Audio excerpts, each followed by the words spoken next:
Hello. Magandang araw. Magsisinabawan na naman tayo. At syempre, kukuha na naman tayo ng ating mga gulay na pwedeng ihalo. Di ba?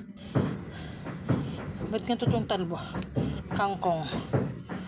Ano nangyari sa kangkong na yan?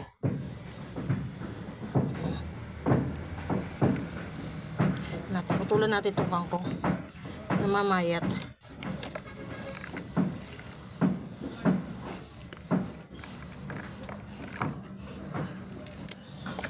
Namamayat ang kangkong kasi ang kangkong gusto niyan malamig, syempre. Ay, hindi pala, gusto niya matubig. Antayin ng kangkong. Natin kung ano pwede pang maisama sa gulay natin ay sabaw. Ito may ano rin, may talbos din. Ito may kangkong. Natin kung ano pwedeng halo sa gulay kasi nabawan. Ito.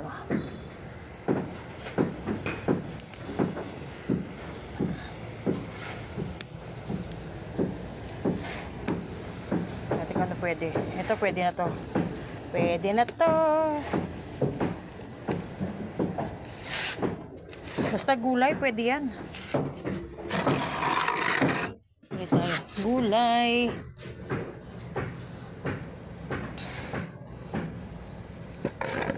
Pwedeng gulay.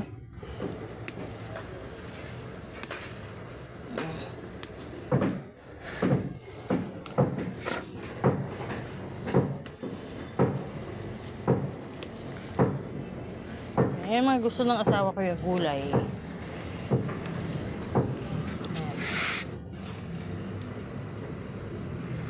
Ang ating mahiwagang saluyot. Ayan. Sino mga mahilig sa saluyot dyan? Madali magtanim. Magtanim na kayo. Para at least kahit paano 20 pesos, 20, 10 piso nakakatipid kayo. O, diba? Sabi mo 10 piso o kaya 20 pesos ang saluyot, o di nakatipid kayo kahit pa paano, may pambili na kayo ng ibang ano, pang sahog ba. Diba? Yun lang yun. Yung sili natin, oh, yung kalamansi.